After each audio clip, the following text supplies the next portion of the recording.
Hey guys, tonight we find ourselves standing on the edge of a city that is both burning and freezing at the same time. You probably believe this retreat was a sudden, chaotic run for the border, but in reality, it began as a very slow, very heavy walk into the unknown. It was a departure filled with a strange kind of hope, a hope that the long road back home would be shorter than it seemed. Before you get too comfortable, and possibly fall asleep halfway through, tap like and subscribe, but only if you genuinely enjoy this odd mix of boredom and history.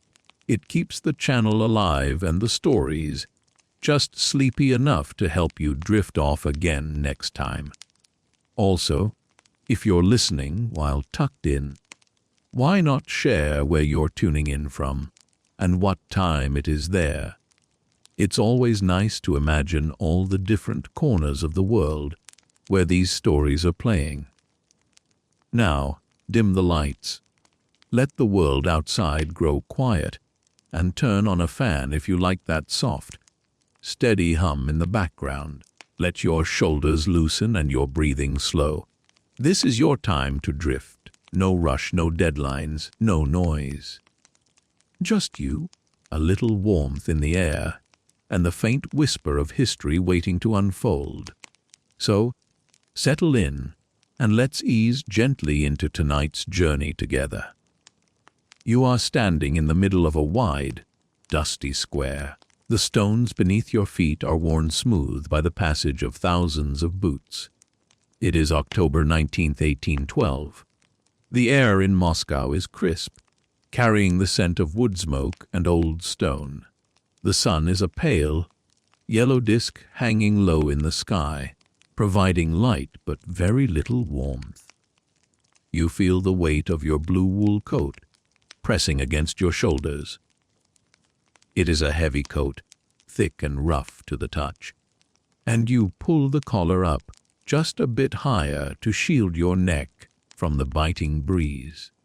You look around and see the Grande Armée of France, the Grande Armée, preparing to move.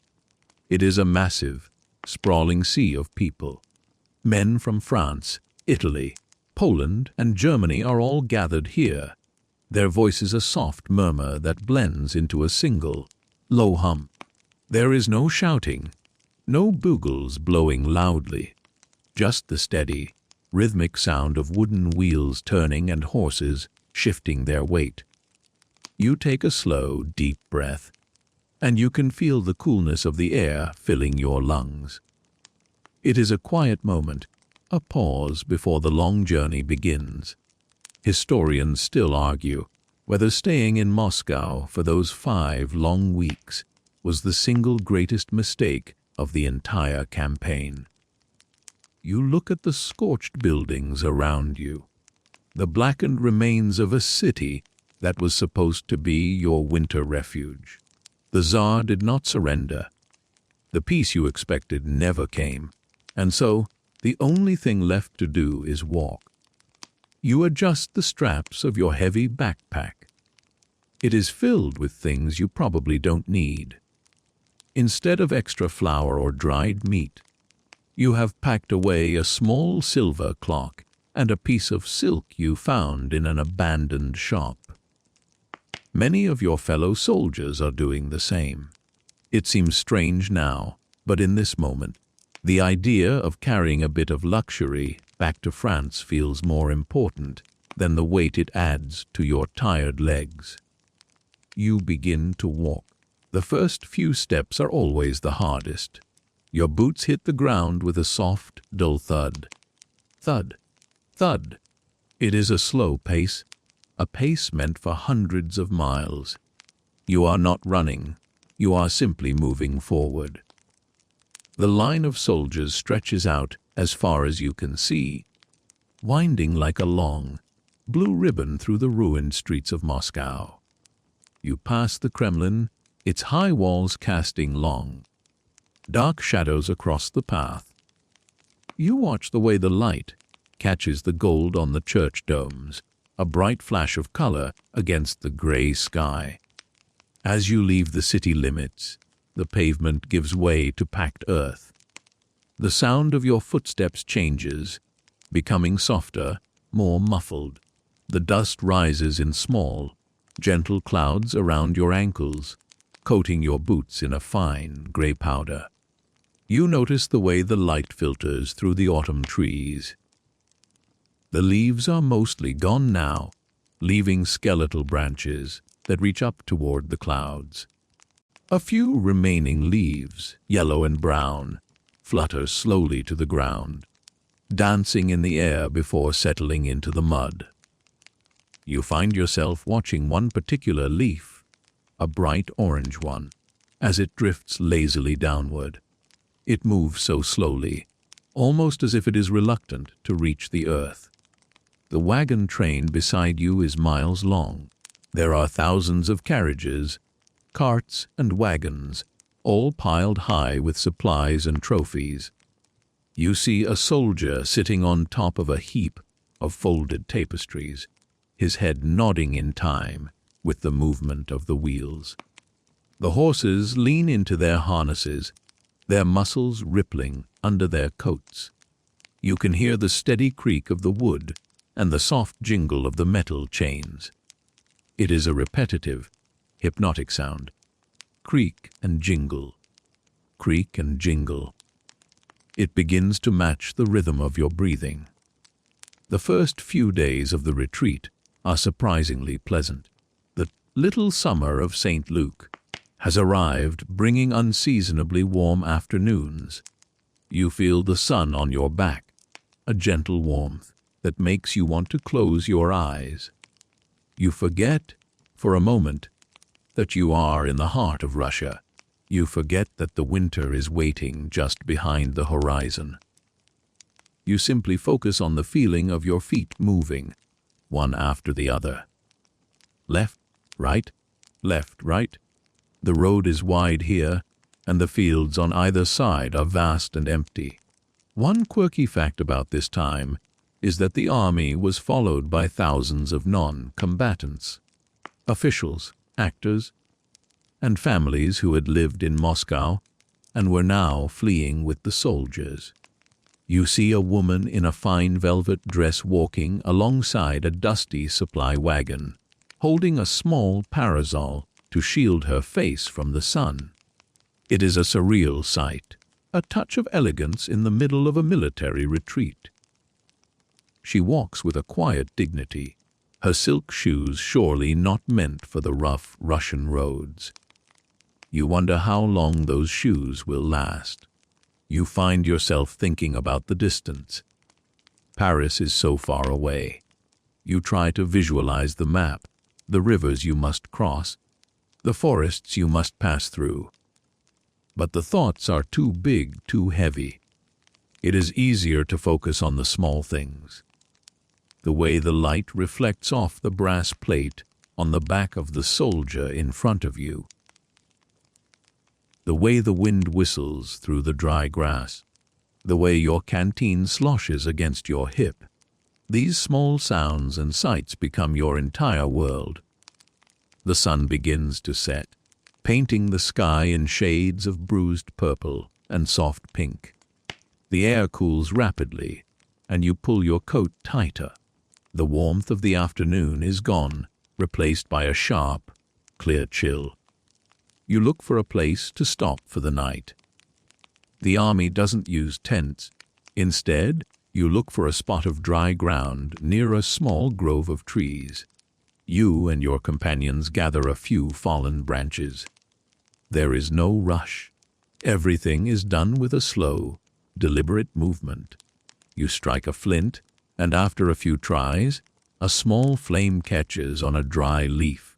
You watch the smoke curl upward, a thin gray line disappearing into the darkening sky. You sit by the fire, feeling the heat on your face while your back remains cold. You take out a piece of hard biscuit and chew it slowly. It is dry and tasteless, but it gives you something to do. You listen to the sounds of the camp, the low murmur of voices, the occasional neigh of a horse. the crackle of the wood in the fire. These sounds are not loud. They are muffled by the vastness of the Russian plains. It feels as if the land itself is absorbing the noise, leaving only a deep, heavy silence. The stars begin to appear, one by one. They are bright and cold, like tiny chips of ice scattered across a black velvet cloth. You lean back against your pack, feeling the lumps of your treasures beneath the canvas. The silver clock is there, cold and silent. You close your eyes and let the rhythm of the camp wash over you. The breathing of the men around you becomes a steady, collective sigh. You are tired, but it is a good kind of tired, the kind that makes your limbs feel heavy and warm. You think about the fact that the Grande Armée entered Russia with over 400,000 men. But as you sit here by the fire, you realize how small you all feel. The Russian landscape is so large, so indifferent. It doesn't care about empires or emperors. It only knows the cycle of the seasons, the coming of the cold, and the falling of the snow. You wonder if the Tsar is watching the same stars from his palace in St. Petersburg. You wonder if he is as cold as you are. The fire burns down to a bed of glowing red embers. You watch the way the light pulses, growing brighter and then dimmer, like a slow heartbeat. It is mesmerizing. You feel your eyelids growing heavy. The world around you begins to blur.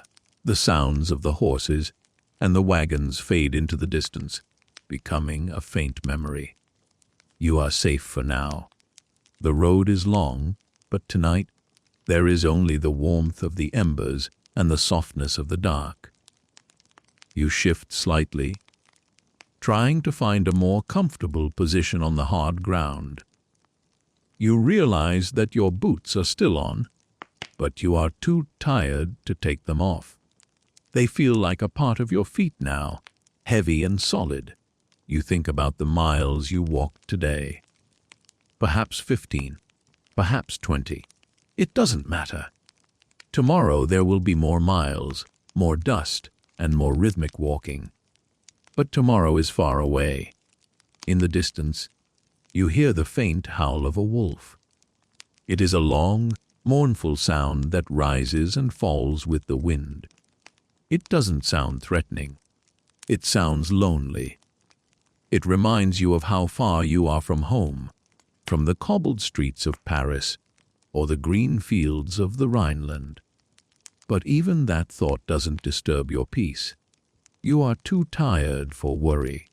You are only capable of feeling the weight of your body against the earth and the slow, steady pulse of your own heart. The night deepens. The air becomes even stiller, as if the whole world is holding its breath. You can no longer see the shapes of the trees or the outlines of the wagons. There is only the darkness and the fading glow of the fire. You let yourself sink deeper into your coat, tucking your chin into the wool. The scratchy fabric is comforting in its familiarity. You are drifting now, floating on a sea of quiet history. The retreat has begun, but for tonight, the journey is paused. You are just a person under the stars, waiting for the sun to rise on a world that is slowly, very slowly, turning white. As you linger in that space between wakefulness and sleep, you think about the quirky detail of the French soldiers carrying heavy volumes of French literature, or large paintings through the mud. You imagine a soldier carefully protecting a book of poetry while his boots fall apart. It is a strange, human thing to do. It makes you smile, a small, tired smile. We carry what we love, even when it makes the journey harder. The silence of the Russian night is absolute. It is a heavy, thick silence that feels like a blanket. You let it wrap around you, pushing away the thoughts of the road and the war. There is only the here and the now. The embers are almost gone. The cold is a gentle pressure. Your breath is a slow, steady rhythm. You are part of the long line of history, a single heartbeat in the vastness of time. The walk will continue, but not yet. Not yet. The morning arrives not with a shout, but with a pale, silver light that seems to seep through the fabric of your eyelids. You don't move at first. You simply lie there, feeling the way the cold has settled into the joints of your bones during the night. It is a quiet, heavy cold, different from the sharp bite of the wind. It feels like a physical weight pressing you down into the earth. You slowly open your eyes and see a thin layer of hoarfrost coating the wool of your sleeve. Each tiny crystal of ice catches the morning light, shimmering like a microscopic forest of diamonds. You reach out a finger and touch it, watching as the warmth of your skin melts the frost into a single, clear drop of water. It is a small, insignificant thing, but in the stillness of the dawn, it feels like the most important thing in the world. You sit up slowly, your joints protesting with a dull ache that eventually fades into a rhythmic stiffness. Around you, the camp is waking up in the same slow, deliberate way. There is no urgency here, only the necessity of movement. You begin the daily ritual of checking your gear. This is your world now: leather, brass, and wool. You run your hands over your uniform. It is the iconic habit, vest of the French line infantry, made of thick, indigo dyed wool. By now, the vibrant blue has faded into a dusty, muted teal, stained by the roads of Europe and the soot of Moscow. You trace the lines of the white piping along the lapels, noticing where the thread has begun to fray. It is a sturdy garment, designed for the parades of Paris, but here on the Russian plains, it feels like a thin, fragile shell. One mainstream historical fact that often goes overlooked is that the Grande Armée was not just French, it was a lithe of nations, a massive patchwork of soldiers from across the continent. As you look around, you see the different colors of the various regiments. There are the green coats of the light infantry, the crimson facings of the Polish lancers, and the white uniforms of the Saxon contingents. Each man is wrapped in whatever he can find to ward off the cooling air. Some have draped themselves in stolen furs, while others have wrapped their heads in silk scarves taken from the abandoned mansions of the nobility. It is a strange, mismatched procession that looks less like an army and more like a wandering village. You focus on your buttons. They are made of a white metal alloy, stamped with your regiment's number. You polish one with the edge of your thumb, trying to bring back a bit of the shine. Historians still argue whether the legendary tin pest actually occurred. The theory that the army's buttons were made of a tin alloy that turned to dust in the extreme cold, causing uniforms to fall apart and soldiers to freeze. While most modern scientists find this unlikely to be the primary cause of the disaster, you find yourself checking each button anyway. You feel the cold metal against your skin, solid and real. You imagine the molecules of the metal holding tight to one another, resisting the slow, creeping pressure of the Russian autumn. It gives you a strange sense of comfort to know that, for now, your coat is still holding together. You begin to layer your clothing. This is a slow process, a meditation on fabric and utility. First, the linen shirt, which has become gray and soft with wear. Then, a waistcoat of white cloth, followed by the heavy wool jacket. You wrap a long, woolen sash around your waist, pulling it tight to keep the warmth centered in your body. Finally, you put on your overcoat, a massive, gray garment with a high collar that reaches your ears. The weight of all these layers is immense. It changes the way you move, turning your gait into a heavy, pendulous swing. You feel like a tortoise inside a thick, woolen shell, protected from the world, but slowed down by your own defense. A quirky tidbit that rarely makes the history books is the sheer variety of headgear that appeared during the retreat. While the official regulation called for the tall, heavy shako or the bearskin cap, many soldiers found these to be entirely useless against the cold. You see a veteran sergeant who has discarded his leather shako in favor of a lady's velvet bonnet he found in a Moscow dressing room, tied firmly under his chin with a pink ribbon. No one laughs. In this environment, dignity is a luxury that has been traded for the simple, quiet comfort of warm ears. You yourself have tucked a small piece of sheepskin inside your hat, feeling the soft lanolin against your forehead. It smells of earth and old animals, a grounding, natural scent. You turn your attention to your boots. They are perhaps the most important pieces of equipment you own. You sit on a fallen log and inspect the soles. They are made of thick, blackened leather, held together by iron nails. You take a small tin of animal fat, mutton tallow, perhaps, and begin to rub it into the leather. You move your fingers in slow, circular motions, feeling the grease soften the hide. It is a rhythmic task, one that requires no thought, only the steady application of pressure. You watch the leather darken as it absorbs the oil, becoming supple and water-resistant. You know that as long as your feet remain dry, you can keep walking. The moment the dampness seeps through the seams is the moment the journey becomes a struggle. The sun has risen a bit higher now, though it remains a pale, distant thing. The mist is beginning to lift from the fields, revealing a landscape that is increasingly empty. There are no fences here, no small cottages with smoke curling from the chimneys. There is only the road, a long, brown scar across the golden grass. You pick up your musket.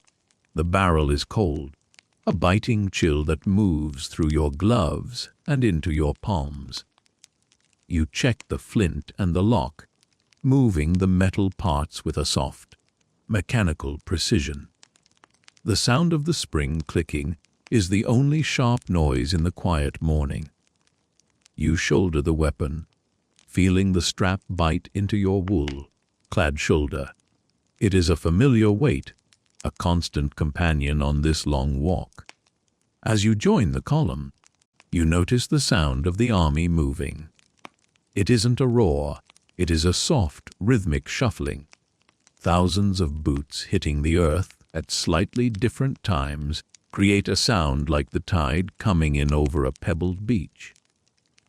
It is a continuous, white noise hiss that fills the air. You fall into step with the man in front of you. You watch the back of his coat, the way the fabric bunches and stretches with every stride. You follow the rhythm of his heels. Step, step. Your mind begins to drift, untethered from the reality of the war. You think about the sheep that provided the wool for your coat. You imagine them grazing on a sunny hillside in the south of France, the sun warming their backs. You wonder if the weaver who made this fabric knew it would end up here, on a road to nowhere, shielding a tired traveler from the Russian frost. The air remains still. There is no wind to bite at your face, just the motionless, cold clarity of late October. You pass a dead horse on the side of the road. It has been there for some time, and the frost has turned its coat into a crystalline sculpture. It looks peaceful, almost as if it is made of stone. You don't feel sadness, only a quiet recognition of the environment's power. The landscape is reclaiming everything, slowly and surely. You look at the wagons once more. They are still heavily laden with treasures. You see a gilded chair strapped to the back of a cart, its red velvet cushions looking wildly out of place against the gray sky. It is a reminder of the world you left behind, a world of rooms and warmth and stationary things. Here, nothing is stationary. Everything is in a state of slow, constant motion toward the west. Historians still argue about the exact timing of the weather shift. Some say the general winter arrived early, while others argue that the French were simply unprepared for a standard Russian autumn. To you, it doesn't matter. The change is subtle, a gradual tightening of the air. You notice that your breath is now a steady, white plume that hangs in the air for a second before vanishing. You find yourself timed to your breathing. Inhale for 4 steps. Exhale for 4 steps. It becomes a prayer, a meditation, a way to measure the miles without looking at the horizon. You think about the buttons again. You imagine a single button falling off in the night, lost in the tall grass. You imagine it sitting there for 100 years, the regimental number slowly fading as the metal oxidizes. It is a strange thought, but a peaceful one. The idea that a small piece of you will remain here, part of the earth, while you continue to move toward home. You touch the buttons on your sleeve. 1, 2, 3. They are all there. They are cold, but they are holding. The road dips into a small valley, where the air is even colder. A thin layer of ice has formed over the puddles in the ruts of the road. As the wagons pass over them, you hear the ice shatter with a delicate, glassy sound. It is like the sound of breaking crystal, 1,000 tiny fragments reflecting the pale sun. You walk around the puddles, careful to keep your boots dry. You watch the way the light dances on the broken ice, a kaleidoscope of gray and silver. It is beautiful in its simplicity. You find that you are noticing things you would have ignored a month ago. The texture of a dry weed, the pattern of the frost on a stone, the specific shade of gray in the clouds. Your pack feels slightly lighter today, or perhaps you have simply grown used to the weight. It has become a part of your anatomy, a second spine. You think about the silver clock inside. It has stopped ticking, but you can still feel its shape against your back. It is a silent weight, a reminder of the passage of time, that you are no longer measuring by hours, but by landmarks. The broken windmill on the hill, the burnt-out village in the distance, the bend in the river that seems to take hours to reach. The sarcasm of your fellow soldiers is gentle and tired. When a wagon wheel slips into a rut, no one shouts. Instead, a few men lean their shoulders against the wood and push with a slow, coordinated effort. They make quiet jokes about the fine Russian roads and the hospitality of the Tsar. It is a way to keep the mind busy, to keep the reality of the distance at bay. You find yourself smiling at a joke you didn't quite hear. The mere sound of a human voice being enough to provide a spark of warmth. You feel a sense of camaraderie that is deeper than words. You are all part of this grand, slow experiment in endurance. You look at the man walking beside you. He is wearing a heavy, brown coat that looks like it was made for a much larger man. His face is weathered and dusty, but his eyes are calm. He catches your gaze and gives a small, slow nod. It is a silent acknowledgement of the shared weight of the day. You are not alone in your woolen shell. There are thousands of shells, all moving together across the plain. The afternoon begins to fade, and the sky turns a deep, heavy leaden color. The light doesn't so much disappear as it does dissolve into the atmosphere. You feel the temperature drop another few degrees. The wool of your coat seems to stiffen slightly as the moisture from your breath freezes on the collar. You tuck your chin deeper into the fabric, breathing in the scent of your own warmth. It is a small, private world inside your coat, a space where the cold cannot reach. You focus on that warmth, nurturing it like a small flame. You think about the concept of home. For some, it is a cottage in the mountains, for others, an apartment in a bustling city. But for you, right now, home is simply the next stopping point. Home is wherever you can build a fire and sit for a few hours without moving. The definition of comfort has narrowed until it is nothing more than the absence of the wind and the presence of a few glowing coals. It is a simple, honest way to live, stripped of all the noise and distraction of the modern world. You are just a human being, walking across the earth, carrying everything you need on your back. The quirky detail of the soldiers using their bayonets as roasting spits or to chop wood comes to mind. You see a man ahead of you with a small piece of salt pork skewered on the end of his weapon. It is a practical, if slightly grim, use for a tool of war. It reminds you that the army is adapting, turning the instruments of destruction into the tools of survival. You feel a strange sort of pride in this ingenuity. It is the triumph of the human spirit over the indifference of the landscape. The pace of the march never changes. It is a constant, unyielding flow. You find that you can almost sleep while walking. Your eyes stay open, tracking the movement of the boots in front of you, but your mind is far away. You are dreaming of a room with a fireplace, a heavy wooden table, and a bowl of hot soup. You can almost smell the garlic and the onions, almost feel the steam rising against your face. The dream is so vivid that for a moment you forget the cold. Then, a small stone under your boot brings you back to the reality of the road. You don objective, but you aren't disappointed. The dream is still there, waiting for you whenever you need it. As the day ends, you find yourself looking forward to the ritual of the fire. You anticipate the feeling of your boots coming off, the way your toes will tingle as the blood returns to them. You anticipate the first sip of water, cold and clean from a nearby stream. These small rewards are what keep you moving.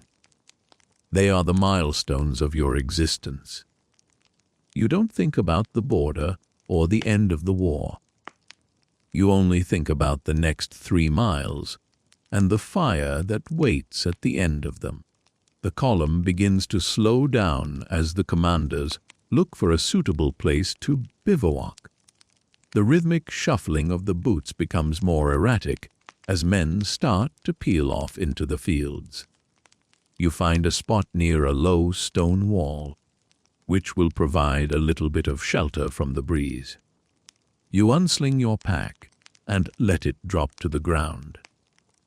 The relief is instantaneous, a sudden lightness that makes you feel as if you might float away. You stand there for a moment, stretching your arms, feeling the air circulate around your wool-clad torso. The day's walk is over.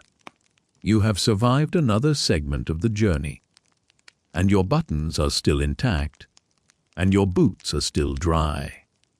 You are a single point of warmth in a cooling world, a quiet witness to the slow unfolding of history. The morning doesn't arrive with a sun today. It arrives with a change in the very texture of the air.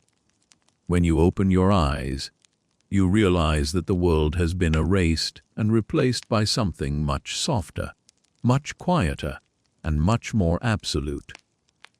During the night, while you were huddled under your thin wool blanket, the first real snow began to fall. It didn't arrive with a storm or a howl.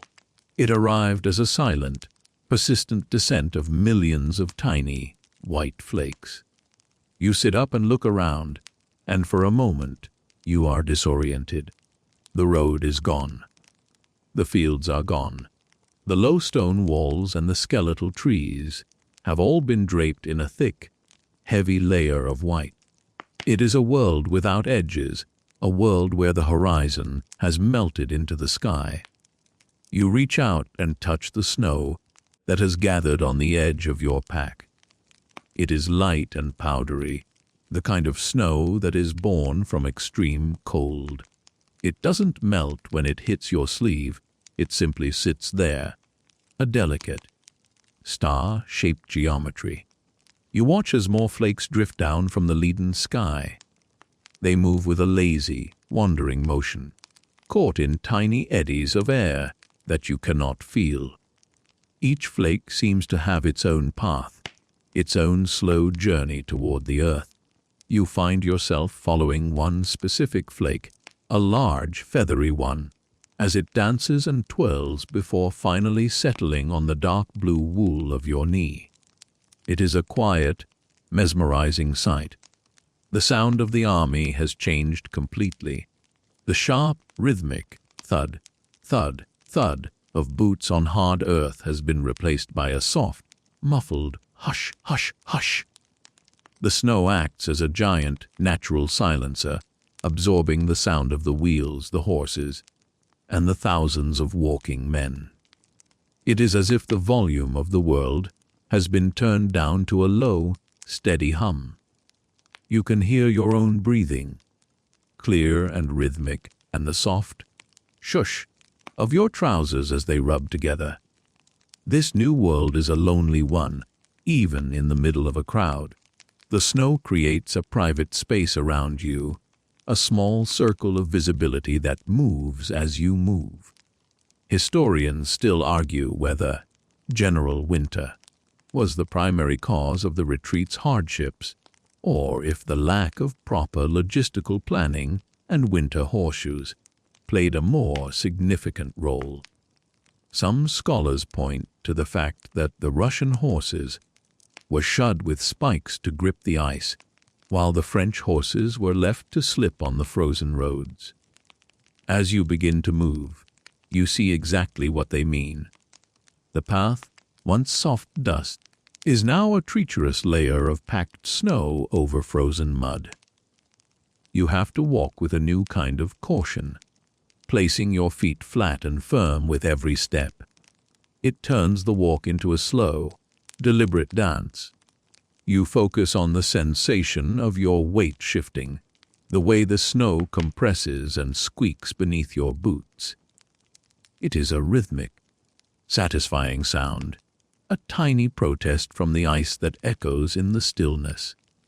You notice a quirky tidbit of survival in the men around you, as their own clothes wear thin or fail to keep out the creeping frost. The soldiers have begun to raid their own packs of treasures for warmth. You see a veteran grenadier who has wrapped his feet in strips of fine crimson silk, once intended for a parlor in Paris.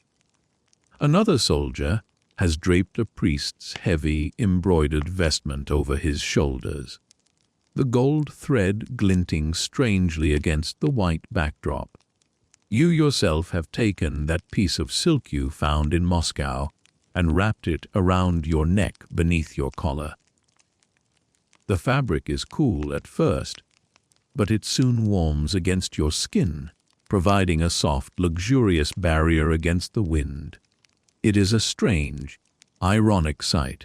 An army of the most powerful empire in the world, dressed in a mixture of rags, silk, and church finery, wandering through a frozen void. The mainstream historical fact that looms over this day is the arrival of the Great Frost on November 6th. This was the day the temperature plummeted far below what anyone had anticipated. You feel it in the way the air seems to tighten around your face. The moisture in your nostrils freezes with every inhale. A small, prickly sensation that reminds you of the power of the atmosphere. Your breath no longer just disappears. It hangs in the air like a thick, white cloud, a ghost of your own energy. You find that you can measure the pace of your companions by the steady puff, puff of their breath rising over the column. As you walk, the white landscape begins to play tricks on your eyes. Without the usual landmarks of trees or houses, your sense of distance becomes warped. A distant wagon looks like a giant mountain. A small bush looks like a person standing still. You find yourself staring at the back of the man in front of you, using his blue coat as an anchor in the sea of white. If you look away for too long, you feel a sense of vertigo, as if you are floating in a world without a floor or a ceiling. You focus on the rhythm of his footsteps, the way his heels lift and fall. Step, step, step. It is a hypnotic, steady beat that keeps you grounded. The snow continues to fall thicker now. It settles on your eyelashes, blurring your vision until you blink it away.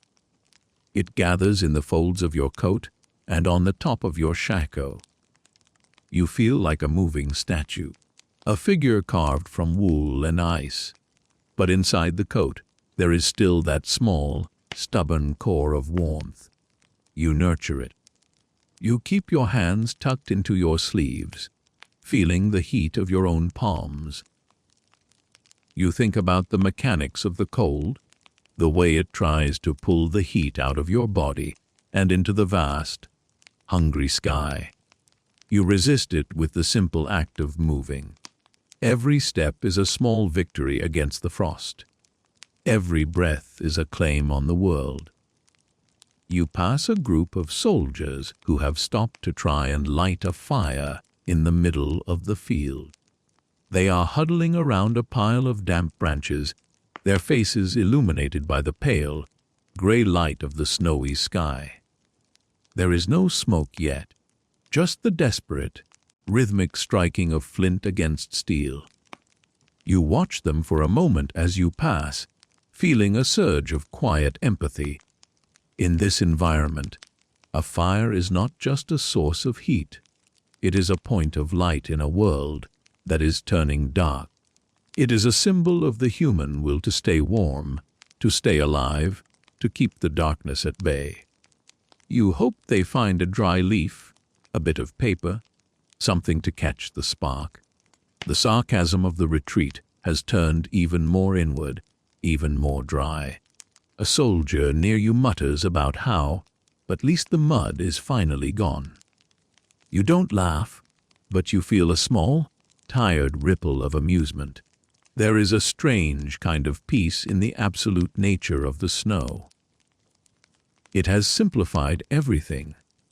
There are no more complicated maneuvers, no more grand strategies. There is only the road, the cold, and the next step. It is a very basic, very honest way to exist. You are stripped of everything but your endurance. You think about the silver clock in your pack. You wonder if the tiny gears inside have frozen solid, their delicate teeth locked together by the cold. You imagine the spring, coiled tight and silent, waiting for a warmth that may not come for a long time. It feels like a metaphor for the army itself. You are all coiled springs, holding on to your energy, waiting for the spring, waiting for the border, waiting for the end of the white horizon. But for now, the time is measured not by gears, but by the slow, heavy accumulation of snow.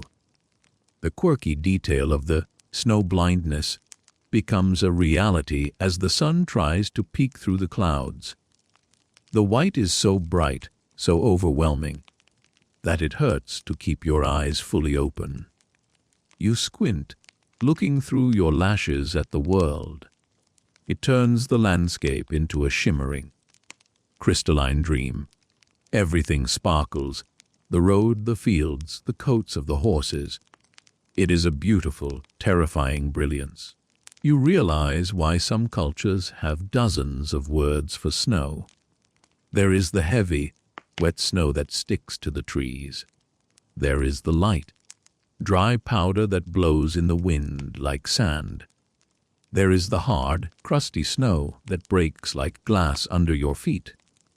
You are learning all of them, one by one. The column moves slower now. The snow is reaching your mid-calf, making every step a physical effort.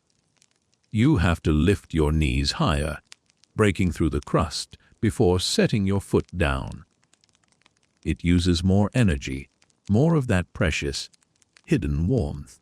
You find that you are getting hungrier, a deep, hollow ache in your stomach that matches the cold in your limbs. You think about the mainstream fact that the army was already short on rations when the snow began. You have a small piece of horse meat in your pocket, frozen hard as a stone. You take it out and hold it in your hand, letting the warmth of your palm soften it just enough to take a bite. It is salty and tough, but it tastes like life. You look at the horses. They are struggling the most. Their breath comes in great, ragged heaves, and their coats are covered in a layer of frost that never melts. You see a team of 4 horses trying to pull a heavy supply wagon up a slight incline.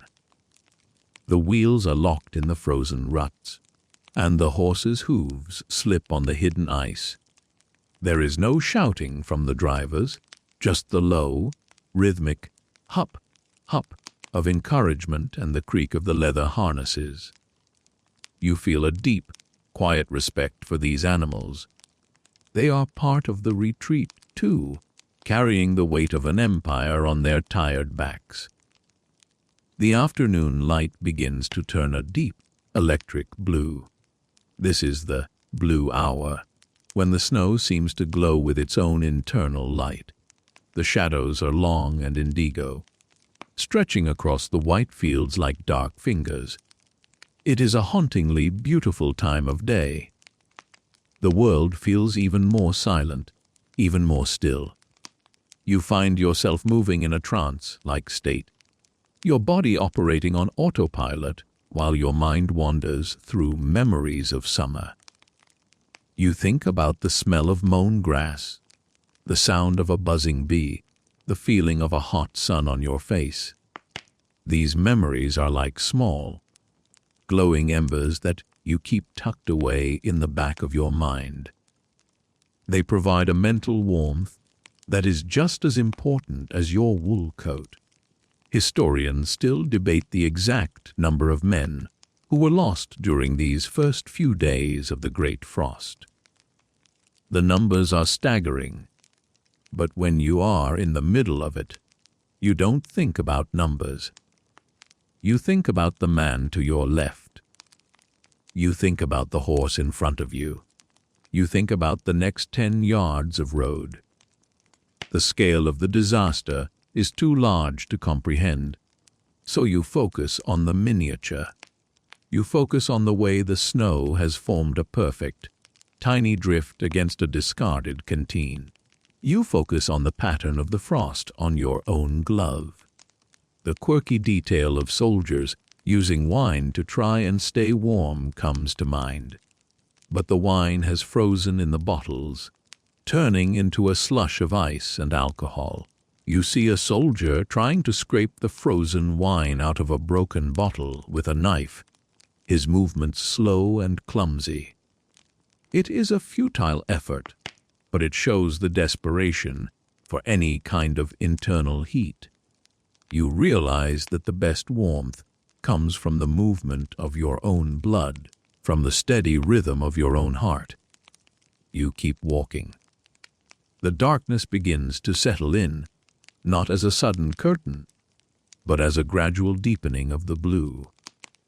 The flakes of snow are still falling, though they are smaller now, like grains of salt. You look for the fires of the bivouac. They appear as tiny, flickering orange dots in the vast, blue, white distance. They look so far away, so fragile, but they are the goal. You fix your eyes on one particular light and move toward it, one slow, deliberate step at a time. You think about the concept of a horizon. In the summer, the horizon is a promise of more land, more road, more adventures. Here, in the Russian winter, the horizon is a wall. It is a limit on what you can see and what you can hope for. But as long as you can see the fires, the wall is not impenetrable. You move toward the orange light, feeling the weight of the day in your legs, the cold in your face, and the rhythmic beat of your heart. As you approach the camp, the hush, hush, hush of the walking feet changes once again. You hear the sound of wood being broken, the low murmur of men settling in, the occasional clink of a metal pot. These are the sounds of survival. You find your spot, the same spot you seem to find every night, and you prepare for the ritual of the fire. You don't think about the miles you have covered or the miles that remain. You only think about the white world you have navigated and the small, orange flame that is about to become your entire universe. You are a survivor of the white horizon, a quiet traveler in a landscape that has forgotten its own name. The snow continues to fall, a silent blessing and a silent curse, as you finally, slowly, let your pack slide to the frozen ground. The rhythm of your walk changes as the ground beneath your boots begins to slope downward. A gentle decline that leads you toward the silver, gray ribbon of the Berezina River. You have been walking for so long that the idea of a destination feels like a dream. But the sight of the water brings a new, sharper focus to your mind. It is not a wide river, nor is it particularly deep, but in late November it is a formidable barrier. The water is thick with slush and pancake ice, round, jagged disks of frozen river that spin and collide in the current. You stand on the bank, watching the water move. It has a heavy, viscous quality, like liquid lead, and it flows with a soft, persistent shushing sound that seems to absorb all other noise. Historians still argue whether Napoleon's escape at the Berezina was a brilliant tactical victory or a narrow, lucky escape from total annihilation. To you, standing in the mud and the melting snow, it doesn't feel like a grand maneuver. It feels like a test of patience and wood. You look out across the water and see the bridges. They look fragile, like thin spindles of thread stretched across a dark chasm. There are two of them, constructed with a desperate, quiet speed by the engineers. You watch the way the current pushes against the wooden pilings, the water swirling in dark, restless eddies. It is a hypnotic sight. The constant movement of the river against the stillness of the bridges. A quirky tidbit that often escapes the broader narrative is the foresight of General Jean-Baptiste Abelais. While many other commanders were ordering their men to discard everything to lighten their loads, Abelais insisted that his pontonniers, the bridge builders, keep their heavy tools, their mobile forges, and several wagons of charcoal. You can smell the charcoal now, a sharp, earthy scent that cuts through the freezing air. It is a smell of industry and hope. Without those heavy wagons, which many thought were a burden, there would be no way across this water. You see the forges glowing a dull, rhythmic orange in the gray afternoon, the smoke rising in straight, thin lines toward the clouds. You join the long, slow line of soldiers waiting to cross. This is a different kind of waiting than you have experienced before. It is not the waiting of a camp, but the waiting of a bottleneck. Thousands of men, horses, and wagons are funneled toward these two narrow paths of wood. You stand still, your boots sinking slowly into the soft, cold mud of the riverbank. You feel the dampness creeping through the leather, a slow, inevitable cold that settles into your toes. But you don't move. You simply wait, your eyes fixed on the bridge in front of you. The mainstream historical fact that resonates here is the sacrifice of the Dutch and French pontonniers. You watch them working in the water. They are standing waist, deep in the freezing current, their bodies numbed by the ice. They are not shouting, they are working with a grim, silent efficiency. You see them lifting heavy beams of wood, their movements slowed by the weight and the cold. They are building the trestles, the support structures, and securing them into the riverbed. Every few hours, a team of men is replaced by another, their skin a pale, ghostly blue. You feel a deep, quiet reverence for these men. They are the only thing standing between the army and the end of the road. The sound of the hammers is a constant, rhythmic beat. It isn't a sharp, jarring noise. The wet wood and the heavy air muffle the sound, turning it into a dull, repetitive thud. Thud, thud. It matches the beating of your own heart. You find yourself nodding in time with the sound, a slow, unconscious movement. The hammers are the clock of the crossing, measuring the progress of the bridges one nail and one beam at a time. You watch a group of engineers as they guide a heavy timber into place. They move with a coordinated, swaying motion, their boots churning the water into a frothy, brown foam. You look at the bridge meant for the infantry. It is made of light planks, some of them taken from the nearby village of Studianka. You can see the different colors of the wood, pale pine, dark oak, and the weathered gray of old barn doors.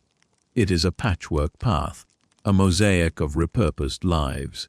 You imagine the families who once lived behind those doors, the warmth of their fires and the sound of their voices. Now, their homes are the floor beneath your feet. You feel the irony of it, but it is a soft, distant irony. In this place, everything is repurposed for survival. As you finally step onto the first plank of the bridge, the sensation is startling. After weeks of the solid, unyielding earth and the crunch of snow, the bridge feels alive.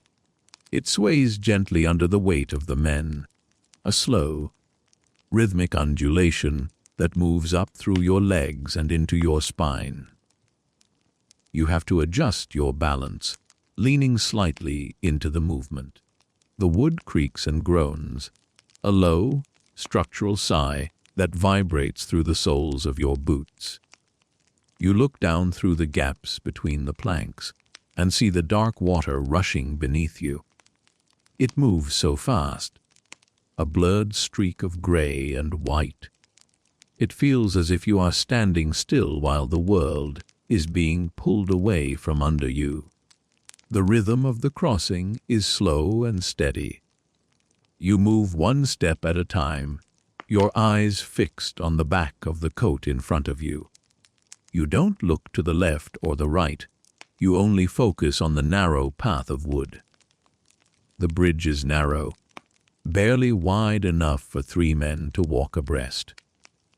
You feel the presence of the other soldiers, the warmth of their bodies, the sound of their breathing. We are all connected by this wooden thread, a single, long line of humanity suspended over the ice. Historians still argue whether the second bridge, the one meant for heavy wagons and artillery, was built too lightly for the task. You can see it a few hundred yards downstream, a sturdier but equally swaying structure. You watch as a massive supply wagon, piled high with chests and barrels, begins its journey across.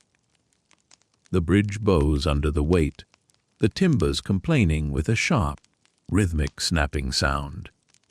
The horses move with a tentative, high-stepping gait, their hooves clattering on the wood. It is a tense, quiet drama. You watch until the wagon reaches the other side, feeling a small, internal sigh of relief when the wood holds. The air over the river is colder than the air on the plains. It is a damp, penetrating cold that seems to find its way through every layer of your wool. You pull your collar up and tuck your chin into your scarf.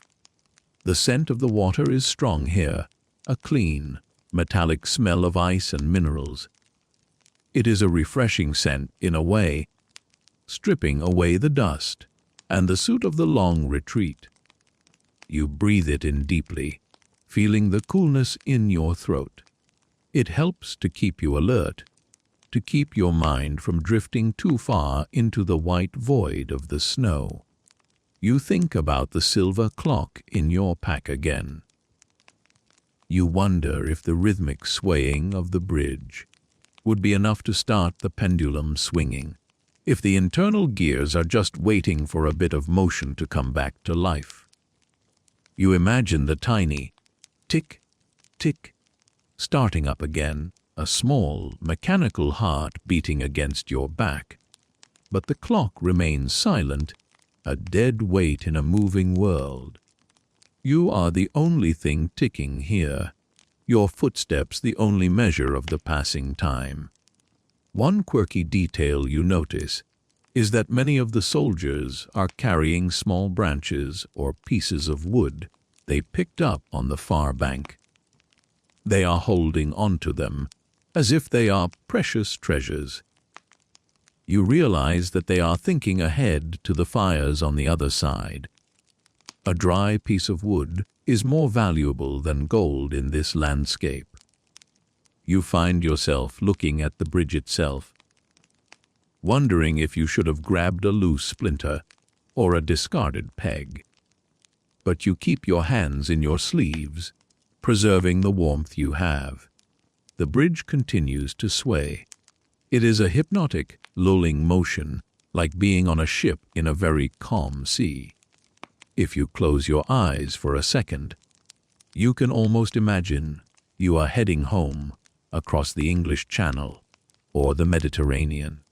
But the smell of the charcoal and the sound of the rushing water bring you back. You are in Russia, and the river is a hungry, moving thing. You focus on the rhythm of your breathing. Inhale, step. Exhale, step. The simplicity of the movement is comforting. It takes all of your attention, leaving no room for fear or doubt.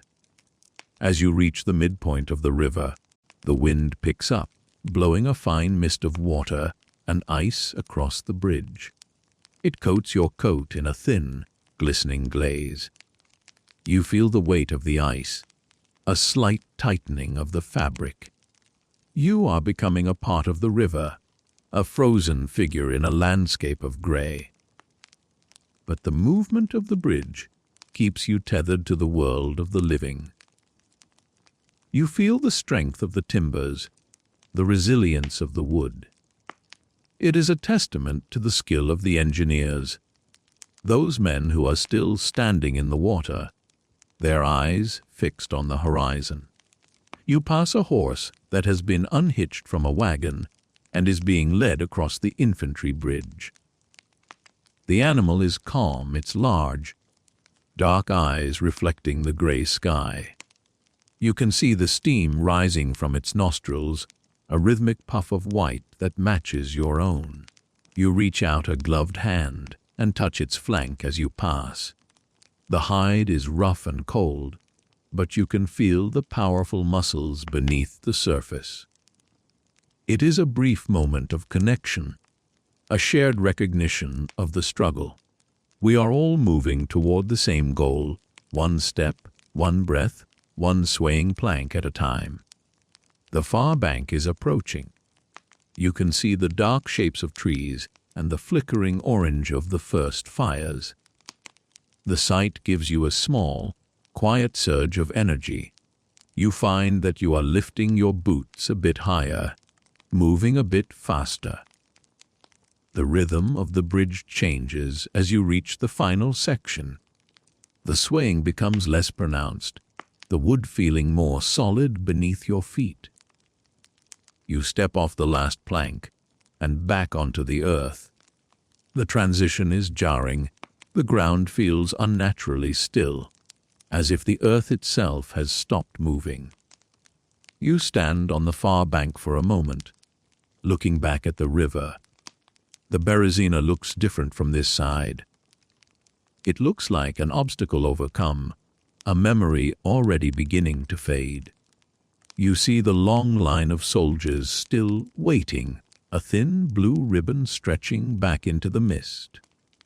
You see the engineers still working, their hammers still beating out that slow, rhythmic thud.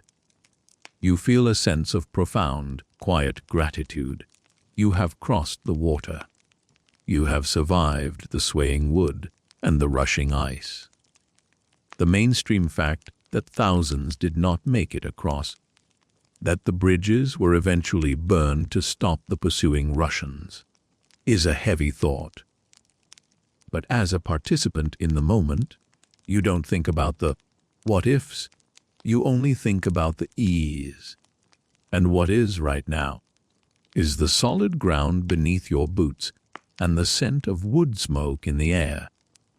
You turn away from the river and begin the walk again. The slope is now upward, a gentle incline that leads away from the water and back toward the endless plains. You find a spot near a small thicket of birches. The bark of the trees is white and peeling, like old parchment. You lean against a trunk, feeling the rough texture through your coat. You take a slow, deep breath, tasting the smoke and the cold. The rhythm of the day is winding down. The crossing is over, but the journey continues. You look at your boots, now coated in a mixture of river mud and frozen slush. They are heavy, but they are still intact. Your buttons are still holding. Your silver clock is still silent. You watch the light fade over the Berezina. The water turns from gray to black, a dark, moving void in the white landscape. The bridges are now just faint, skeletal shapes in the twilight. You listen to the sound of the army settling in on this new side of the river.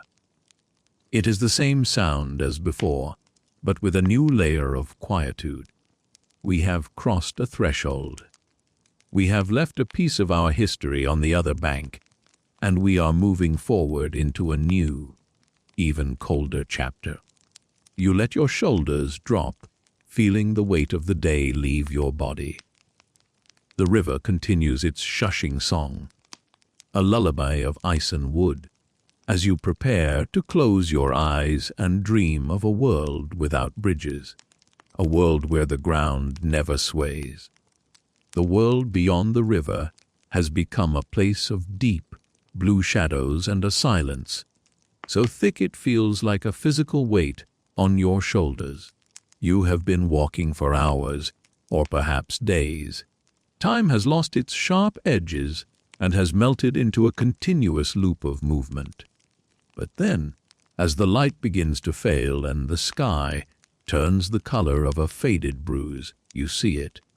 On the horizon, a cluster of dark, rectangular shapes emerges from the white landscape. It is a village, or what remains of one. These are the Russian izbas, the traditional wooden huts that dot this vast, empty land. To anyone else, they might look like humble, weathered shacks, but to you, they are palaces. They represent the one thing you have craved more than food or sleep-a roof. As you approach the nearest hut, your pace quickens just a fraction. You can feel the change in the air. The wind, which has been your constant, biting companion, is blocked by the solid walls of the village. You walk between the rows of houses, your boots crunching on the packed snow. The houses are built of massive, unpainted pine logs, their surfaces silvered by years of sun and ice. The logs are notched together at the corners with a simple, sturdy precision that has allowed them to stand for generations. You reach out a gloved hand and touch the wood. It is rough and cold, with deep fissures where the sap once flowed. Between the logs, you see the moss and dried mud used to seal the gaps, a humble insulation that feels like a miracle of engineering.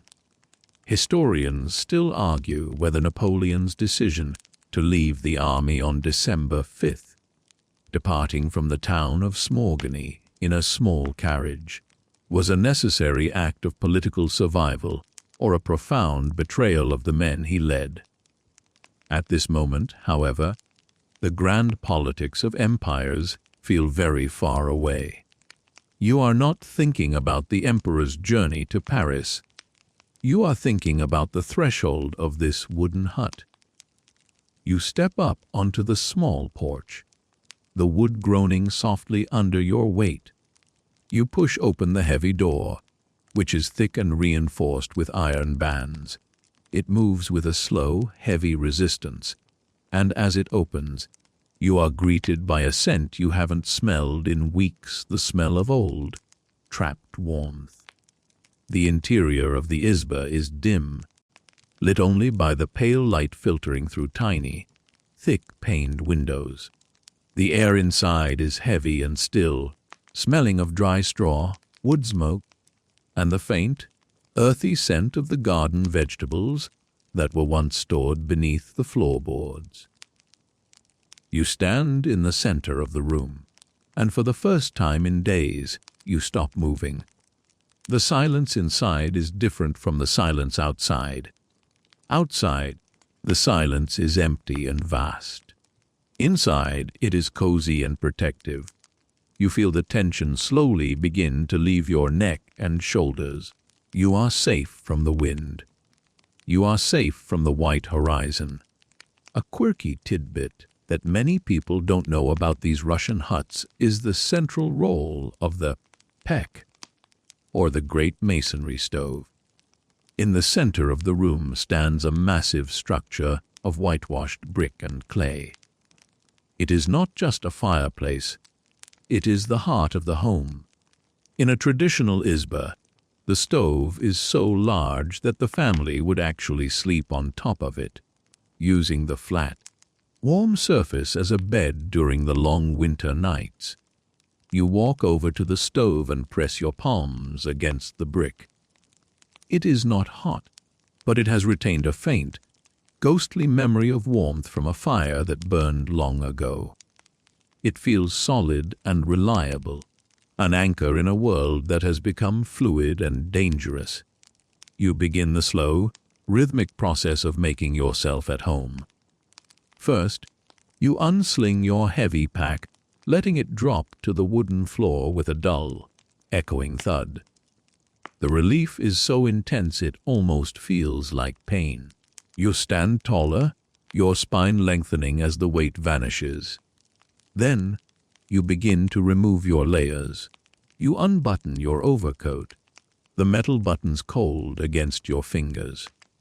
You peel off your wool jacket, which has become stiff with frost. You hang them on the wooden pegs near the door, watching as the frost begins to melt and turn into small, dark spots of moisture on the floor. One mainstream historical fact about this part of the retreat is the extreme temperatures the army faced, which reportedly dropped to as low as -30 degrees Celsius. Inside the hut, however, you are protected.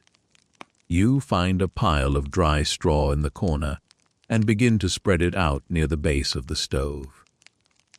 The straw is golden and brittle, crackling softly as you move it. You work slowly, enjoying the repetitive motion. You are building a nest, a small, private world within the wooden walls. You sit down on the straw, and the feeling of the floor beneath you is a luxury you cannot describe. It is stable. It does not sway like the bridge. It does not slip like the ice. You decide to try and start a small fire in the belly of the stove. You find a few pieces of scrap wood, perhaps a broken chair or a piece of a floorboard. In this landscape, wood is life. You use your knife to shave off small, thin curls of pine, which look like delicate ribbons of gold in the dim light. You strike your flint, and after a few attempts, a tiny spark catches. You watch it intently, shielding it with your hand as if it were a precious gem. The spark grows into a small, flickering flame that begins to eat into the pine shavings. The sound of the fire starting is a gentle, rhythmic crackle, a friendly voice in the quiet room. As the fire grows, the light begins to dance on the walls. The shadows of the logs grow long and soft, moving in time with the flames. You lean back against the warm brick of the stove, feeling the heat begin to seep through your shirt and into your skin. It is a slow, tingly sensation, like 1,000 tiny needles of warmth. You close your eyes and let the feeling wash over you. You think about the rhythmic nature of heat, how it radiates outward in waves, pushing back the cold inch by inch. You can almost see the circle of warmth expanding around you, a glowing sphere of comfort. A quirky detail of the retreat was that many soldiers, in their desperation for warmth, would accidentally burn down the very huts they were seeking shelter in by building fires that were too large for the wooden structures. You are careful. You keep your fire small and contained, a humble servant rather than a wild master. You watch the smoke curl into the chimney, a thin gray ribbon that carries the scent of pine into the night. It is a peaceful domestic sound, the quiet breathing of the fire. You think about the concept of a home. To the person who built this izba, home was a place of family, of meals shared around a table, of children playing on the floor. To you, home has been reduced to its most basic elements: 4 walls and a fire. You realize how little a human being actually needs to feel a sense of peace. A bit of dry straw, a bit of warmth, and the absence of the wind. The complexity of the world has fallen away, leaving only these essential truths. You feel a strange sense of clarity, a quietness in your mind that matches the quietness of the room. The firelight catches the silver clock in your pack, which is sitting on the floor beside you. For a moment, you imagine you hear it ticking, but it is just the sound of a wood not popping in the stove. You realize that you don't need the clock to tell you the time. Time is now measured by the length of the shadows and the depth of the warmth in your bones. You are living in a time that is older than clocks, a time that follows the rhythm of the seasons and the cycle of the sun. You are a part of the ancient story of travelers finding shelter in the wilderness. You find a small, wooden bowl on a shelf and imagine the soup that might have once been inside it. thick beet soup with a dollop of sour cream, or a hearty porridge of buckwheat. You don't have those things, but you take a piece of dry bread from your pocket and chew it slowly. The bread is hard, but as you chew, the flavor of the grain releases a nutty, earthy taste that feels like a gift. You savor every bite, moving your jaw in a slow, rhythmic motion. The simple act of eating becomes a meditation. The wind begins to howl outside, a long, mournful sound that rattles the heavy door. But inside the izba, the air remains still. You watch the way a single cobweb in the corner moves slightly in the heat rising from the stove. It is a delicate silver thread, dancing in the orange light. You find yourself mesmerized by its movement, a tiny rhythmic ballad. It is a reminder that even in the middle of a disaster, there is still beauty, still order, still a quiet persistence of life. Historians still argue about the psychological impact of the retreat on the soldiers. The lethargy of the cold that made men indifferent to their surroundings. But here, in the warmth, you feel your senses returning. You notice the texture of the grain in the floorboards. You notice the pattern of the soot on the ceiling. You notice the way your own heart beats, a steady, reliable thud in your chest. You are no longer a frozen statue. You are a living, breathing person, reclaimed from the ice by the power of a few logs and a brick stove. The heat from the stove has now spread through the entire room. You feel a deep, heavy drowsiness begin to pull at your eyelids. It is not the dangerous sleep of the snow, the sleep that leads to the end of the journey. This is a healthy, healing sleep. It is the sleep of a body that has found its sanctuary. You lie down on the straw, tucking your hands under your head. The straw is soft and smells of the earth, a natural, comforting bed. You look up at the ceiling, watching the flickering shadows of the fire. The rhythm of the fire is slowing down now. The bright flames have settled into a bed of glowing red embers, just like the ones you saw in Moscow. The light is softer, a deep, pulsing orange that feels like a lullaby. You breathe in the smoky air, feeling it warm your lungs. You think about the thousands of other soldiers who are, at this very moment, looking for their own huts, their own fires, their own moments of peace. You hope they find them. You hope they are as warm as you are. You think about the journey that lies ahead. There are still many miles to go, many rivers to cross, many nights of snow. But that is a problem for tomorrow. Tonight, there is only the izba. Tonight, there is only the straw and the stove. You let your thoughts drift, floating on the sea of warmth. You imagine the trees outside, standing tall and silent in the snow, their branches heavy with white. You imagine the wolves in the forest, their howls softened by the distance. You imagine the world continuing to turn, slow and indifferent, while you rest in your wooden cocoon.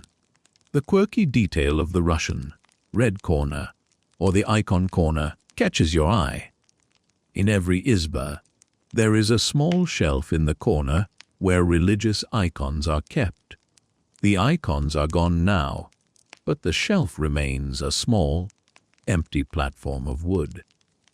You imagine the people who knelt there, their voices a soft, rhythmic murmur of prayer.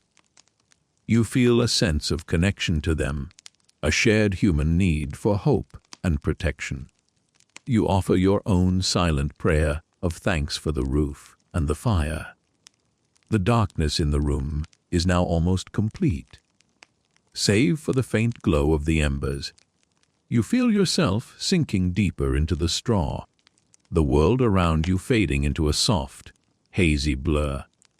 The sound of the wind has become a distant hum, a background noise that only serves to emphasize the quiet of the room.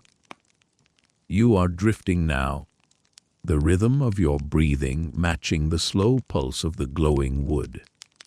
You are a survivor, a quiet witness to the freezing reality of history, finding a moment of smoky comfort in a world of ice. The journey will continue, but for now, the walk has ended. You are home, even if home is only a wooden hut in the middle of a Russian winter. The morning air is a sharp, crystalline weight as you step out from the wooden sanctuary of the Izba. Your body feels heavy and slow, but there is a new, mechanical reliability to your movements. You have moved beyond the stage of mere shivering. Your body has adapted to a state of constant, rhythmic endurance. The ground is now a sheet of polished iron, a layer of black ice that has frozen so solid it no longer even holds the footprints of the men who passed before you. You adjust your heavy pack and begin the march once more. The sound of your journey has changed again.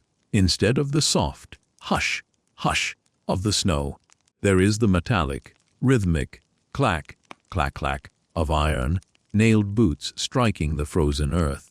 It is a sharp, echoing sound that carries for miles across the silent, empty plains. Historians still argue whether the lack of winter horseshoes, shoes equipped with sharp caulks to grip the ice, was the single most avoidable logistical failure of the campaign. You see the evidence of this debate with every step. To your left, a supply wagon has slid sideways into a frozen ditch, its wheels locked in a permanent, silent embrace with the ice.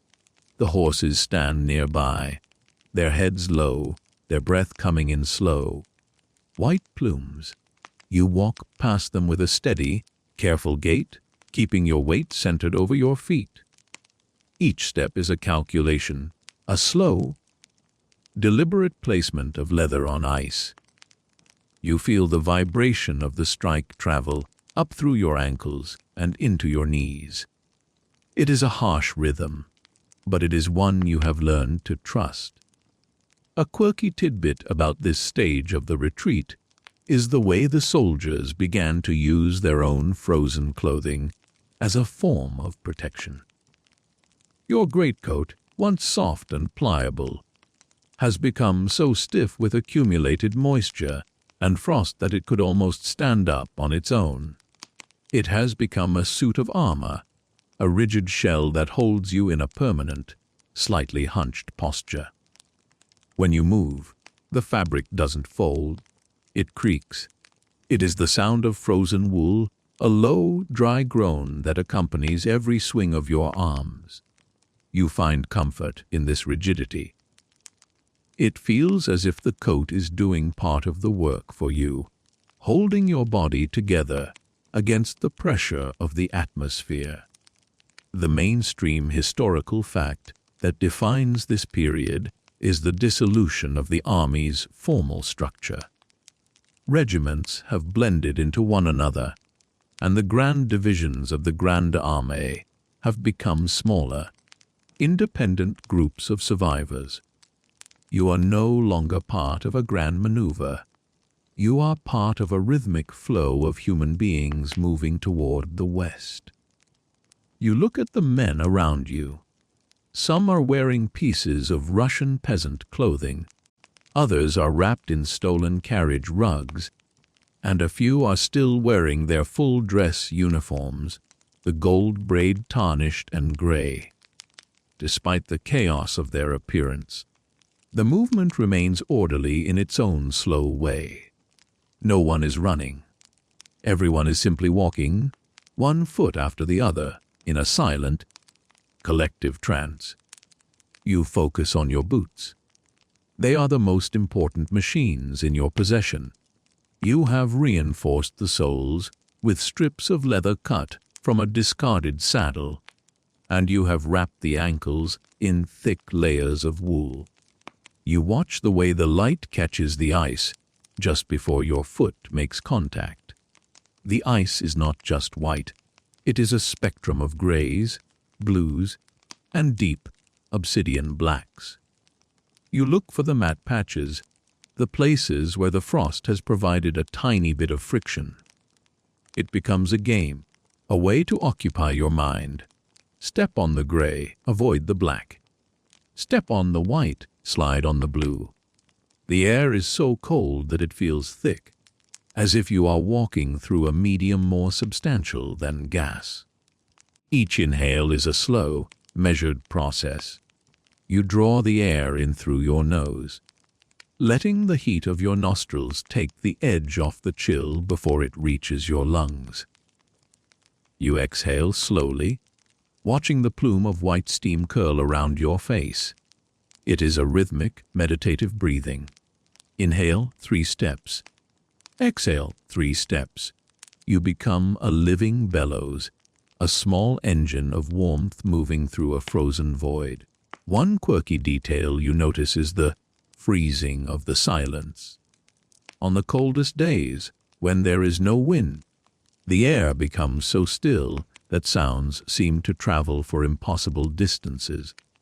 You can hear the creak of a wagon wheel 3 miles away, as clearly as if it were right beside you. You can hear the soft snap of a twig in a distant forest.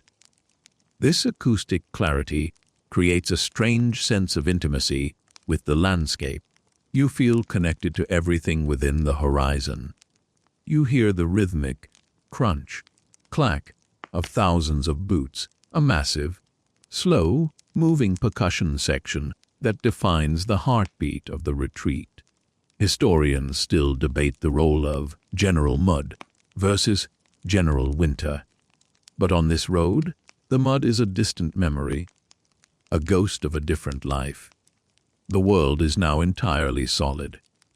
Even the small streams you pass are frozen to the bottom, their ripples caught in a permanent, glassy stasis. You walk over a small bridge and look down at the ice.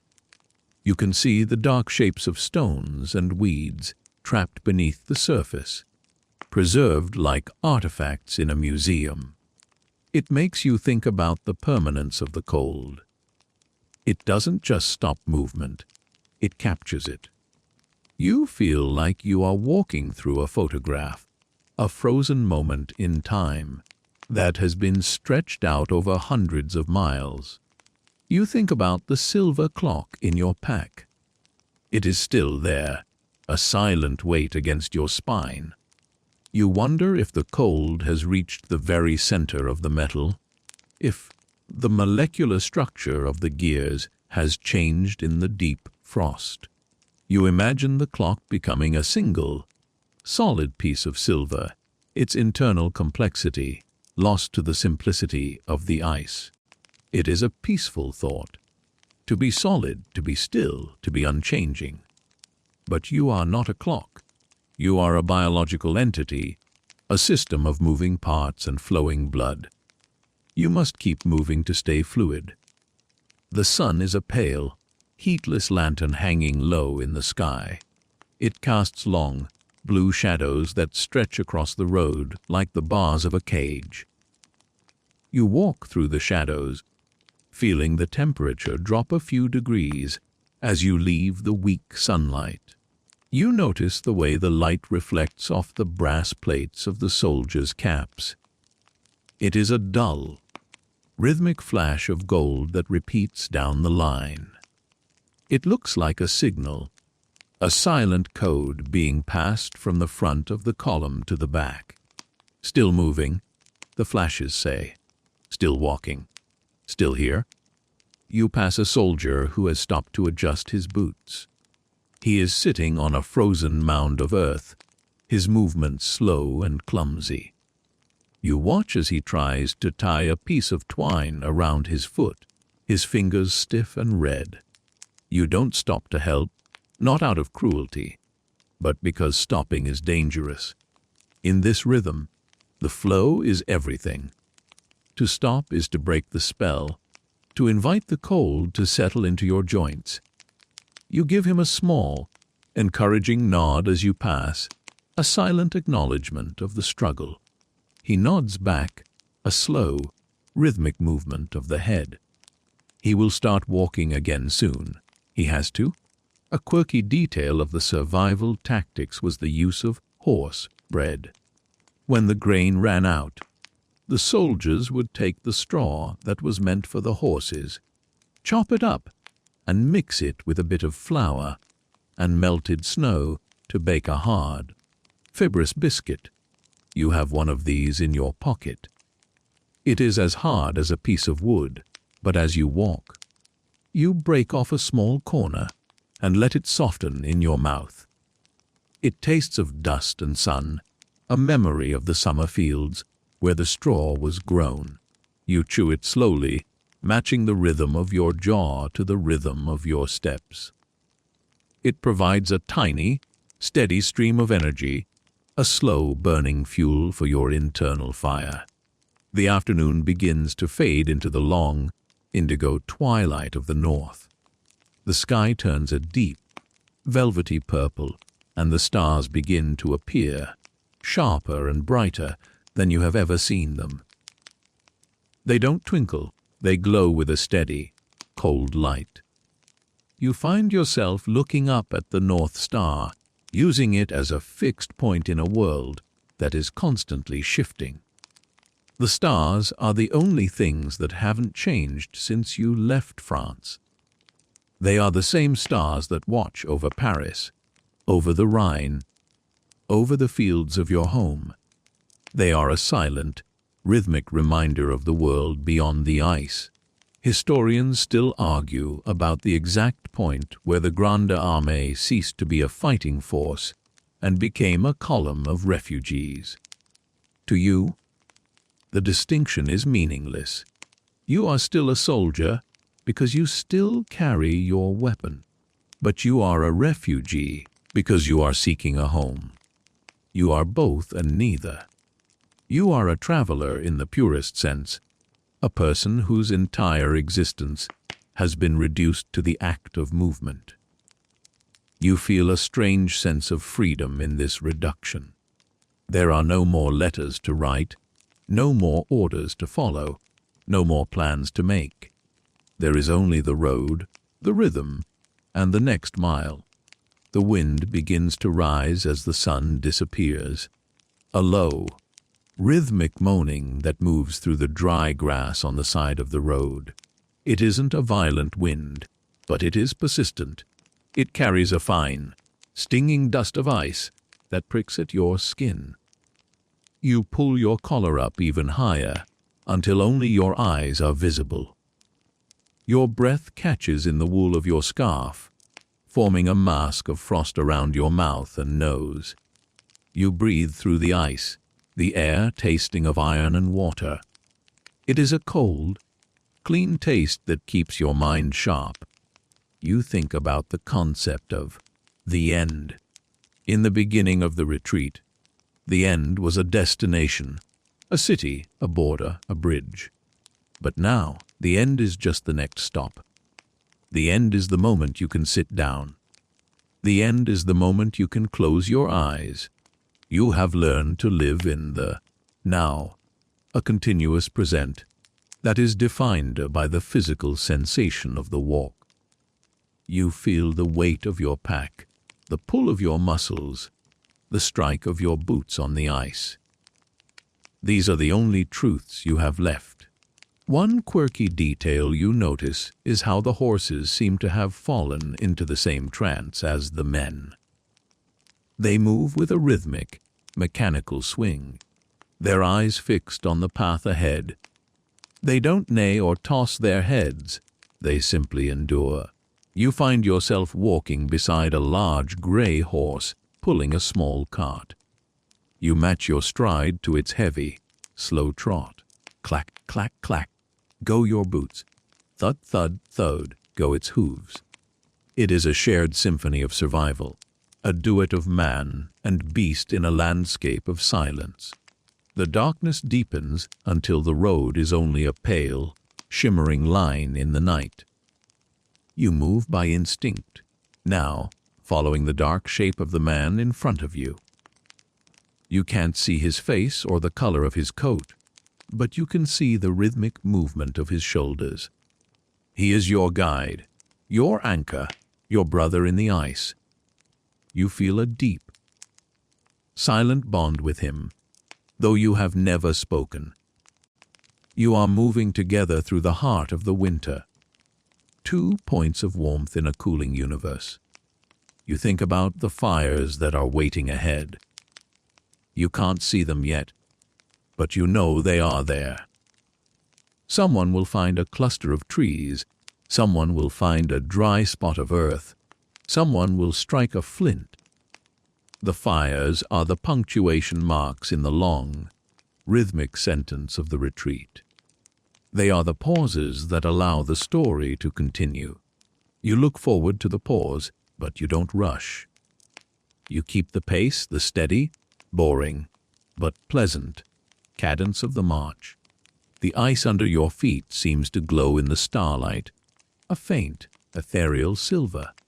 It is a beautiful, lonely sight. You are walking on a world made of glass, under a sky made of diamonds. It is a landscape of absolute purity, stripped of all the mess and noise of humanity. You feel a quiet, rhythmic peace settling into your mind. The journey is hard. The reality is freezing, but the walk is steady. You are a survivor of the clacking boots and the creaking wool, a quiet traveler in a frozen masterpiece of history.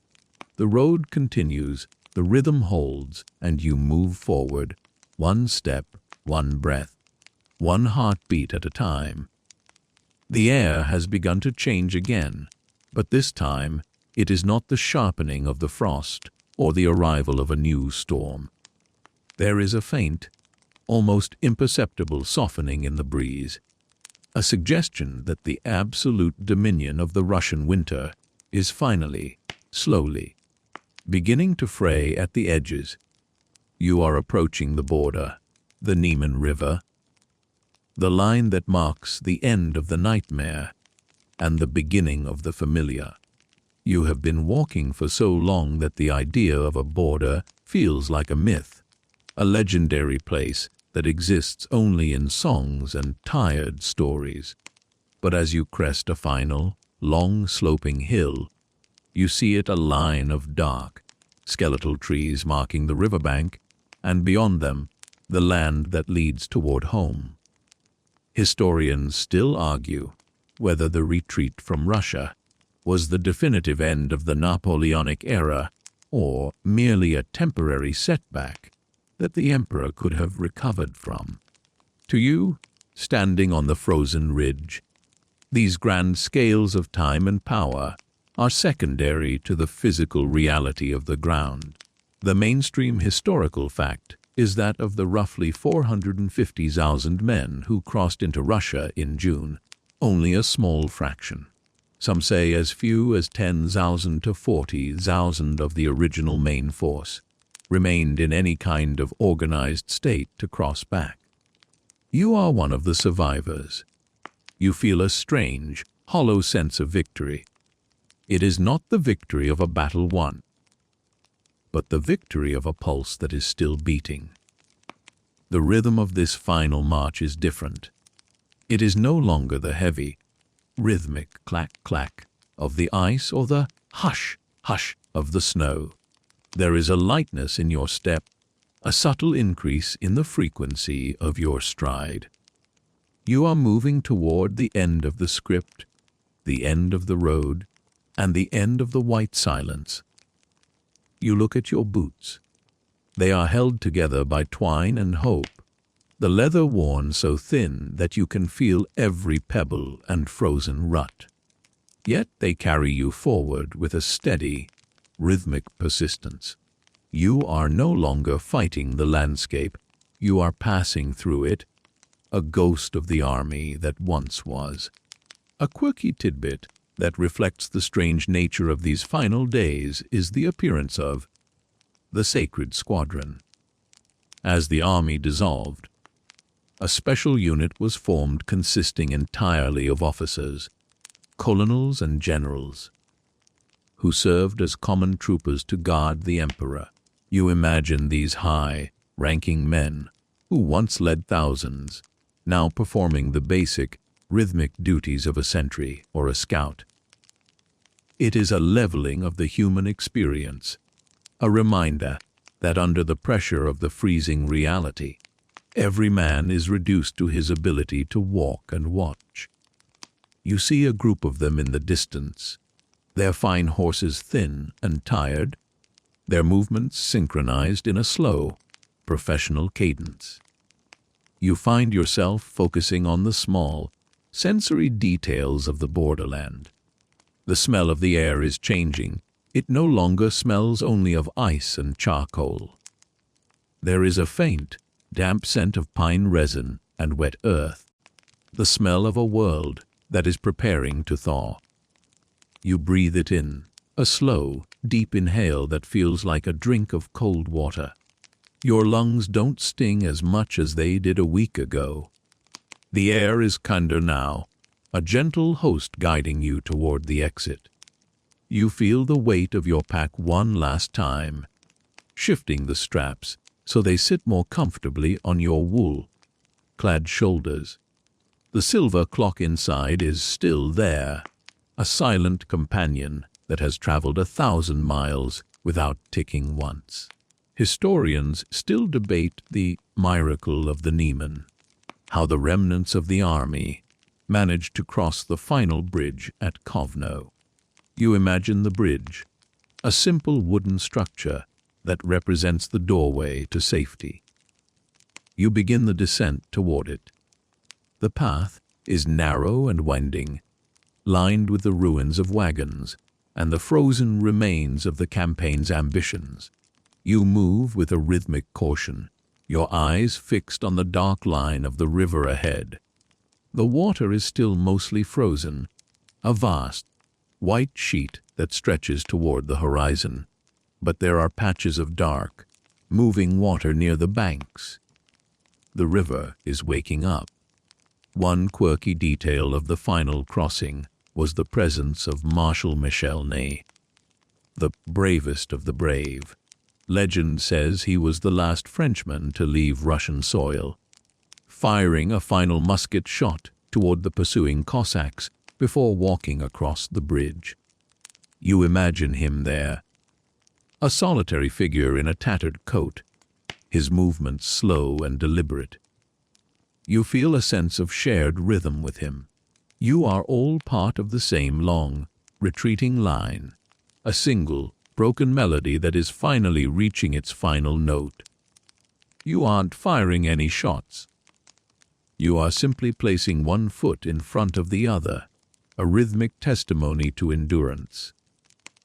As you step onto the planks of the Kovno bridge, the sound is different from the Berezina. This bridge feels solid, unmoving.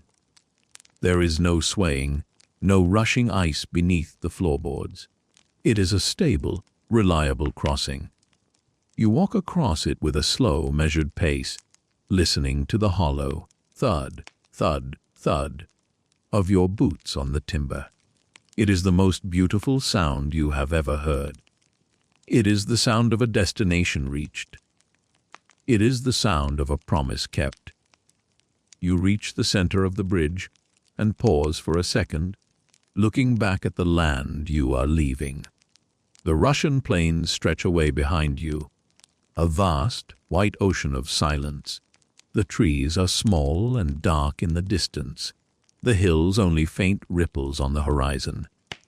It is a beautiful, terrifying, and indifferent land. You feel no hatred for it, only a quiet, rhythmic respect. It did what winter always does. It held its breath and waited. You turn back toward the west, toward the land of towns and shops and warm beds. You step off the bridge and onto the soil of the Duchy of Warsaw. You are out. You have survived the freezing reality. The pace of the walk slows down even further now. There is no longer a need for the desperate, rhythmic drive to stay ahead of the cold. You find yourself walking through a small village on the far side of the river. The houses here are different. They are stone and plaster, with slate roofs and chimneys that pour out thick, gray smoke. You see people in the streets, people who are not wearing tattered wool or stolen silks. They look at you with a mixture of pity and awe. You don't look back. You simply keep walking, the rhythm of the march, now a habit that your body is not yet ready to break. You find a small inn on the edge of the village. The sign swings gently in the breeze, a rhythmic creak, creak that matches the beating of your heart. You walk toward the door, your boots feeling strangely light on the cobbled street. You reach out and touch the handle. It is made of iron, and it is cool, but not freezing. You push the door open and step inside. The warmth hits you like a physical wave, a thick, heavy blanket of air that smells of roasting meat, spilled oil, and beeswax. It is overwhelming. You stand in the doorway, your eyes adjusting to the golden light of the candles. The interior of the inn is a symphony of soft, domestic sounds. The rhythmic tick-tock of a large grandfather clock in the corner. The soft clink of a spoon against a bowl. The low, murmuring voices of people talking about the weather or the price of grain. It is a world of small things, a world of safety. You walk over to a wooden bench near the fire and sit down. The wood is smooth and warm. You let your head rest against the wall, feeling the vibration of the room through your skull. You are home, even if home is still a few hundred miles away. You begin to remove your pack for the last time. You undo the straps, the leather feeling soft and familiar in your hands. You set it on the floor beside you and reach inside. You pull out the silver clock. In the warmth of the inn, the metal feels different. It feels alive. You take a small key from your pocket and wind the spring. You turn it slowly, feeling the rhythmic tension of the metal coil.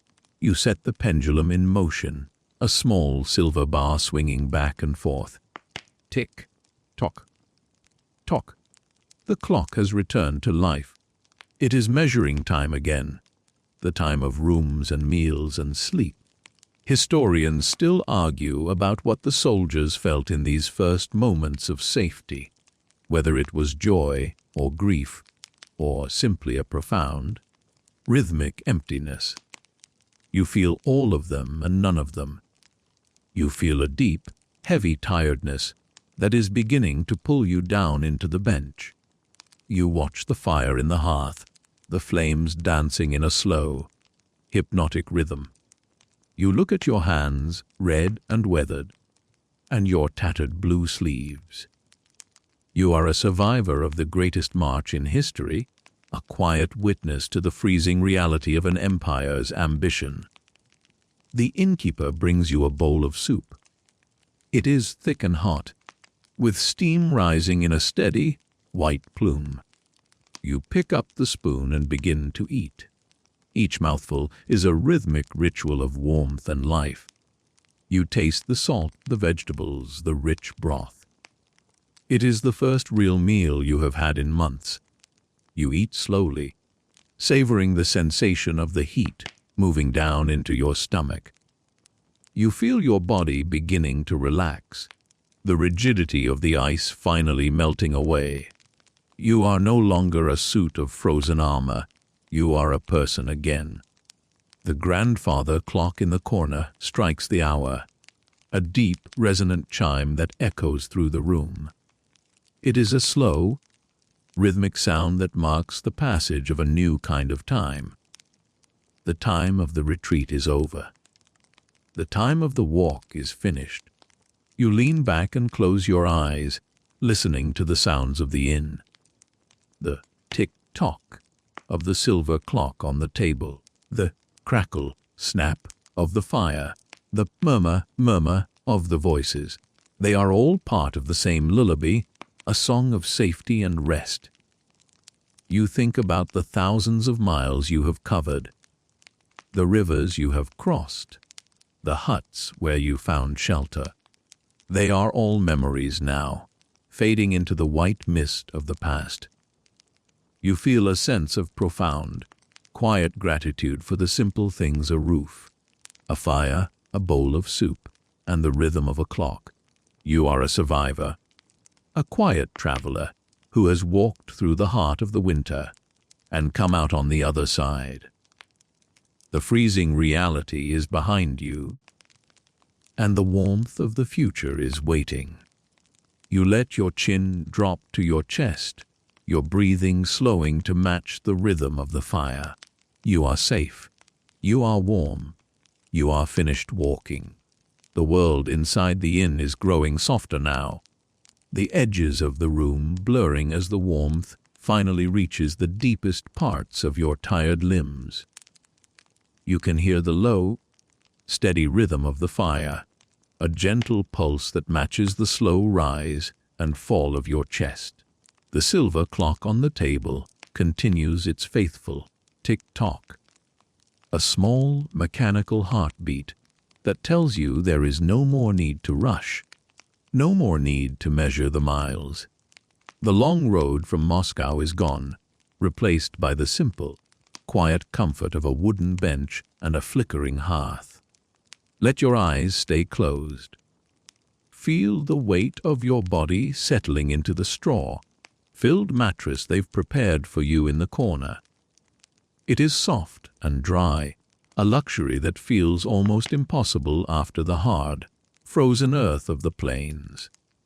The air is still and sweet, carrying only the faint scent of wood smoke and the promise of a long, deep sleep. There are no more bridges to cross, no more horizons to chase. The history you have walked through is now just a whisper in the wind outside, a distant memory of snow and ice that cannot reach you here. You are safe. You are warm.